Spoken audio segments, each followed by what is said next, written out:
عزیز ساتھی السلام علیکم. میں ایک چنگاری چینل کی طرف سے آپ کو خوش آمدید کہتا ہوں.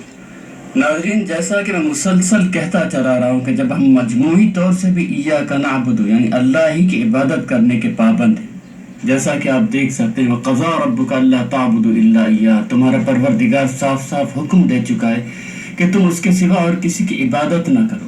وَاعْبُدُوا اللَّهَ وَلَا تُشْرِكُوا بِهِ شَيْئًا، اور صرف اللہ کی عبادت کرو، اس کے ساتھ کسی کو شریک نہ کرو. تو ہمارا فرض کیا بنتا ہے؟ جب ہم ہر نماز میں قول ہاتھ باندھ کر اللہ کو دیتے ہیں ہر رکعت کے اندر کہ ایاک نعبد و ایاک نستعین، ہم تیری ہی عبادت کرتے ہیں. لیکن ہم کیا کرتے ہیں کہ اس کے بجائے اپنے جیسے انسانوں اور مولویوں کو رب بنا کر ان کی عبادت کرتے تھے، جس کا ہم تفصیل سے جائزہ لے چکے ہیں اگر ہم پرانی عبادت کے سلسلے میں ویڈیوز ملاحظہ کریں.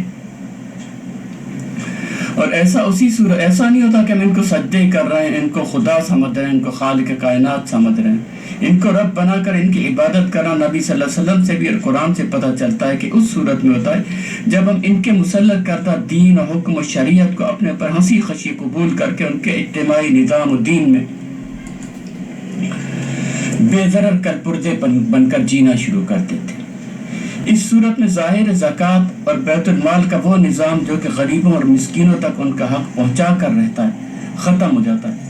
نتیجے کے طور پر یہ آپ دیکھ سکتے ہیں بچے جھونپڑی میں بیٹھے، ماں ان کو ایک روٹی سوکھی بنا کر دے رہے، یہ مزدور کے ہاتھ ہوتے ہیں. یہ بچہ IMF کے سارے قرضے ان جیسے معصوم بچوں سے کپڑے نچوڑ کر یہ حکمران جو ہوتے ہیں ان کو دے رہے ہوتے ہیں، اور اپنے سرے محل، زرداری محل، پتہ نہیں کیا کیا، بلاول ہاؤس ان کے بن رہے ہوتے، یا یہ ہوتے جن کے بیٹے باہر عیاشیاں کر رہے ہیں اور یہاں اس ملک کے اندر نوٹ توڑ کے باہر بھیجنے کے لیے آئے ہوئے عمران خان صاحب جو کہ دین ریاست کا علم بردار کہہ کے، یا پھر ان جیسے مولانا ہیں، یا پھر یہ نواز کے بیٹے اور زرداری کے بیٹے. ارے خوش رہے میرے یار، پہلے ہمارے باپوں نے باریاں لگائیں، اب جرنیل ہماری تو یہ ایک قسم کا ایک پورا نظام اس کے اندر جکڑ لیتا ہے، جس کے اندر ایک حکمران طبقہ ہوتا ہے جو کہ رب بنتا ہے.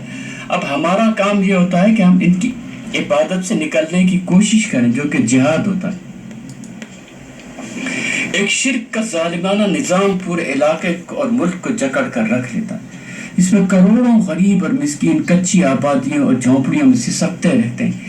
ان غریبوں کو ہی اس حالت سے نکالنے کے لیے پھر اللہ نے جہاد یعنی ریسکیو آپریشن کا فریضہ رکھا ہے کہ جو نماز روزے اور حج سے بڑھ کر فرض ہے. یہ نہ کیا تو آپ نے کچھ نہیں کیا، آپ کا روز محشر ایمان صفر ہوگا. خواہ آپ کی پیشانی کے پر کالا گٹا نمازیں پڑھ کے بنا ہوا، آپ نے 100 حج کیے ہوئے ہیں، عمرے کیے ہوئے ہیں، زکاتیں، مسجدیں تعمیر، کچھ بھی کیا ہوا، آپ نے اب کروڑوں انسانوں کو، مظلوموں کو ان کے حال کے پر چھوڑ دیا اور اپنی جنت دنیا کو بنائے رکھ کے کھا رہے ہیں، پی رہے ہیں، پہننے سب کچھ لے لیا، تو آپ کو کہاں سے جنت حق بنتی؟ آپ نے وہ اصل فریضہ اللہ تعالیٰ نے نماز اور روزے سے بڑھ کے فرض کیا تھا. تمہیں کیا ہو گیا کہ اللہ کی راہ میں بے بس مردوں اور عورتوں اور بچوں کی خاطر نہیں لڑتے جو فریاد کر رہے ہیں کہ اے ہمارے رب ہم کو اس بستی سے، ملک سے نجات دلا جہاں کے رہنے والے ہم پر ظلم کر رہے ہیں، اور اپنی طرف سے ہمارا کوئی حامی و مددگار کھڑا کر دے. آپ نے پڑھ کے نہیں دیکھنی آیت پر. کروڑوں کا بزنس کا کوئی مسئلہ ہو تو آپ بیلجیم بھاگیں گے، فرانس بھاگیں گے، ادھر بھاگ رہیں گے، لاہور سے کراچی، کراچی سے لاہور بھاگ رہیں گے، دنیا جہان کے جتن کریں گے، چالاکیاں کریں گے، کسی کی بات نہیں مانیں گے، اپنی عقل لڑائیں گے جس سے بزنس کا فائدہ اور نقصان بچاؤ پورا کیلکولیٹ کر کے وہی کریں گے. لیکن آخرت کی آپ کے نزدیک اہمیت ہی کیا ہے؟ مرے کروڑوں غریب، میرا تو کچھ نہیں جا رہا نا، میرا تو گھر بنا ہوا ہے، میرا کاروبار چل رہا. اللہ کے یہاں یہ چیز نہیں چلے گی.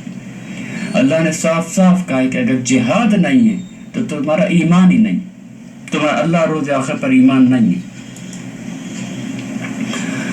اور ناظرین، جب میرا کہنا ہی نہیں ہے، یہی کہنا علامہ اقبال کا بھی تھا کہ قوم کیا چیز ہے، قوموں کی امامت کیا ہے، اسے کیا سمجھیں گے بیچارے 2 رکعت کے امام. یہ شعر پڑھ کر ان جیسے مولوی، ملا، دنیا پرست منافق علامہ اقبال کے پر کفر کے فتوے لگاتے چلے ہیں. یہی بات سید مودودی رحمۃ اللہ علیہ نے کہی کہ حکومت الہی مسلمان کا مقصد انسان پر انسان کی حکومت مٹا کر خدا واحد کی حکومت قائم کی. یہ نہیں ہوگا تو ظلم کا نظام رہے گا، جھونپڑیوں میں کروڑوں لوگ بلبلائے گا. یہ ختم نہیں ہو سکتا جہاد کے بغیر. آپ بھی بدل نہیں سکتے، لیکن آپ کے پر کوشش کرتے آپ اکیلے بھی ہو تب بھی آپ کے پر اس نظام کو بدلنے کے لیے آواز اٹھانی ہوگی، دنیا کو کہنا ہوگا جہاد کرو۔ قرآن صاف کہتا ہے جاہدوا فی سبیل اللہ حق کا جہادی، اللہ کی راہ میں وہ جہاد کرو، جہاد کا حق بنتا ہے۔ جہاد یعنی کروڑوں مظلوموں مسکینوں کے لیے ہوتا ہے۔ یہی بات حسن البنا شہید نے بھی کہی تھی کہ تمہاری حقیقی عید اس دن ہوگی جس دن تمہاری سرزمین آزاد ہوگی اور دنیا میں قرآن کی حکمرانی ہوگی۔ یہی بات سید قطب شہید نے بھی کہی جو کہ شہید کر دیے گئے کہ دین اور مذہب، جب کسی آسمانی دین پر وہ وقت آتا ہے، یعنی وہ دین جسے قائم ہونا چاہیے کہ اس سے شریعت اور دستور کے معنی نکال دیے جائیں اور وہ محض ایک مذہب بن کر رہ جائے، تو پھر اس دین کے علماء اور فقہا زندگی اور معاشرے کے قائد نہیں بلکہ مذہبی شخصیات بن کر رہ جاتے۔ یہی بات ڈاکٹر اسرار احمد صاحب نے بھی کہی۔ دیکھیے، میں اپنے مطالعہ قرآن اور فہم قرآن اور تدبر قرآن اس سب کا خلاصہ آپ کو بتاؤں۔ اگر دین حق مغلوب ہو اور باطل اور طاغوت غالب ہو، اولین فرض عین اس طاغوت کو ختم کر کے اس کے غلبے کو توڑ کر اللہ کے دین کو غالب ہونے کی ضرورت ہے۔ اصل اور پہلا اور فرض عین نماز سے بھی پہلے یہ فرض ہے۔ نماز کی صداقت اس پر ہوگی، اگر یہ کر رہے ہیں کہ نماز سے یہ نہیں کر رہے تو نماز جھوٹی ہے۔ باقی کو آپ نے دوبارہ کر رکھا ہے، تو ساری کر رکھا ہے، نماز پڑھ رہی جا کے نام دو جا کے رکھا ہے، جھوٹ پڑھ رہے ہیں۔ ہاں، باقی کو آپ نے تسلیم نہیں کیا، باقی کے خلاف آپ کی دشمن جاری نہیں، اب آپ کہیں جا کے نام دو جا کے تو سچ بول رہے ہیں، نماز جھوٹ بنتا ہے۔ غلط جاؤ غلط کو وہی اب جو ہم چھوڑ دیتے ہیں، جو بھی کہے فاسق و فاجر ہوں اور ہمارے تو کوئی فرق نہیں پڑتا، وہی دوستیاں وہی رشتے داریاں۔ یہی بات ڈاکٹر اسرار نے بھی کہی، لیکن ممبر و محراب سنبھالنے والے مولوی اور امام خطبوں میں یہ بات نہیں کہتے، کیونکہ طارق جمیل اور فضل الرحمان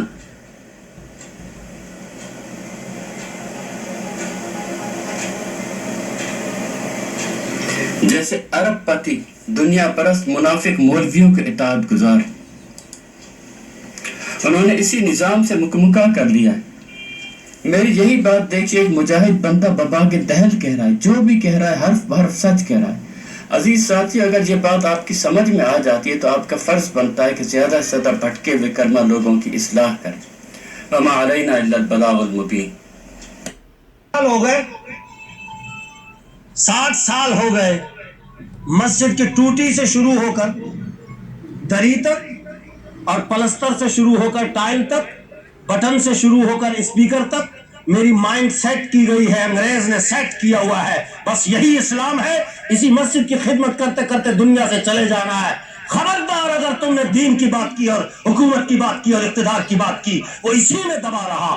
مدرسے کا ایک کمرہ ہے، دوسرا بناؤں گا، پھر تیسرا بناؤں گا، پھر پہلی منزل، پھر دوسری منزل، پھر آگے چل چل سسٹم چلتا جا رہا۔ میں چلا گیا، میرا بیٹا آ گیا، وہ چلا گیا، میرا پوتا آ گیا، نسل در نسل۔ امام چلا گیا، بیٹا امام ہے، اس کا بیٹا امام ہے، یہ نسل در نسل چلتے چلتے چلتے چلتے اسی میں اسلام کو قید کیا ہوا ہے۔ اسلام کو زنجیریں ڈال کر آستانہ ہے، بس جی جو نقش بندی ہے وہ 7 سبق یاد کریں گے۔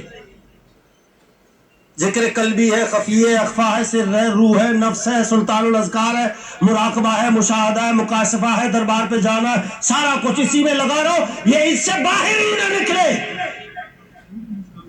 قادری ہے 10 سبق، چشتی ہے 13 سبق، سہروردی ہے 9 سبق، شاذلی ہے 42 سبق، وہ صرف اسی میں ان کو لگا رہو، لنگر پکائے جائیں، مرید بدھائے جائیں۔ اور علامہ اقبال نے بھی اس کی طرف اشارہ کیا، لیکن ان کی بات سنے کون؟